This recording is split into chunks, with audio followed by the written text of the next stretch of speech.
7. Please pay attention. 1 Timothy chapter 4 verse 7. But refuse profane and old wives' fables, and exercise thyself rather unto godliness. But refuse profane and old wives' fables. Now when he says old wife fables, notice what he calls old wife fables. It has nothing to do with women. Old wives' fables have nothing to do with women. The translators just coined this word because that was the most applicable word to describe what he was talking about. You know, when this was written, this particular King James Version, it was written to an English audience, so it will borrow some of their sociological understanding. So when they said old wife fables, in your mind you have a woman, but it's not referring to a woman.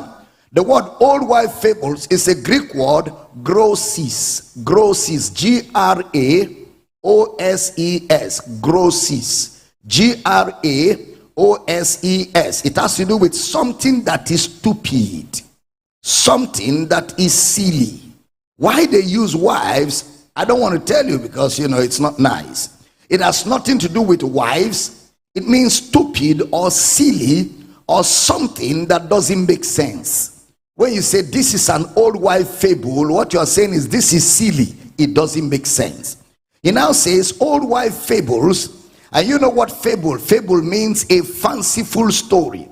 We just come up with a fanciful story. All right. Paul did talk about this quite some. In 1 Timothy chapter 1 verse 4. 1 Timothy chapter 1 verse number 4. Neither give heed to fables and endless genealogies, which minister questions, rather than godly edifying, which is in faith, so do.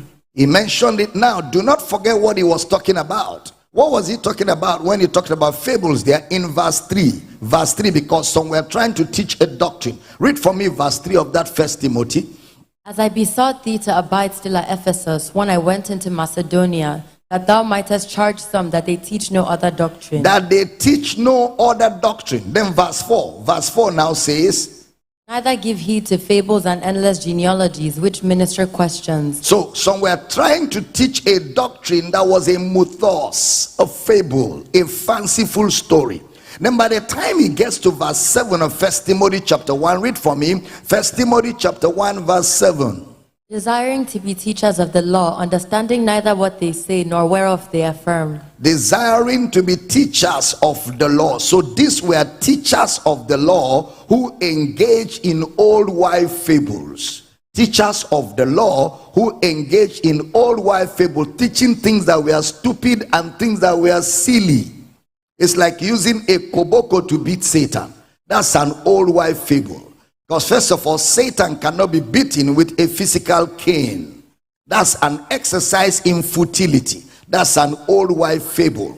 Or you are using fire to roast Satan.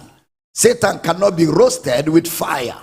That's an old wife fable, you know. Or you take Ribena in a bottle and you pour all over your house, and you say that is the blood of Jesus covering your house. That is an old wife fable, because the blood of Jesus is not red liquid. Or, you know, all of those are old, they are silly, they are stupid when it comes into the intelligence of the scriptures. Am I communicating at all? He calls them old wife fables. 2 Timothy chapter 4 verse 4. Let's say the same thing. 2 Timothy chapter 4 verse 4. And they shall turn away their ears from the truth, and shall be turned unto fables. They shall be turned unto fables. Look at Titus chapter 1 verse 14. Titus chapter 1 verse number 14. Not giving heed to Jewish fables and commandments of men that turn from the truth. Not giving heed to Jewish fables, like wearing a prayer shawl. I see a lot of preachers, they carry that Jewish prayer shawl and they put on their neck, and they are preaching and feeling cool. They are giving heed to silly stuff. What is it called? Silly stuff. Old wife fables. So when you see a preacher wearing that thing they call prayer shawl, he is wearing an old wife's fable. It's a silly stuff. It's stupid, because it has no spiritual relevance. Are we teaching here this morning? Now, so he calls teachings from the law stupid.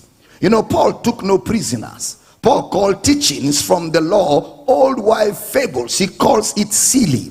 endless genealogies that create questions, because that's exactly what the Lord did. The Lord just created questions. Now notice what he calls old wife fables, which is the Greek word mythos. A mythos is actually a doctrine. A mythos, M-U-T-H-O-S, is a doctrine, a myth. A myth is a mythos in the Greek. All right, that is, it's a myth. It's not real. It's not genuine. All right, it's a doctrine. Just like some people who say 5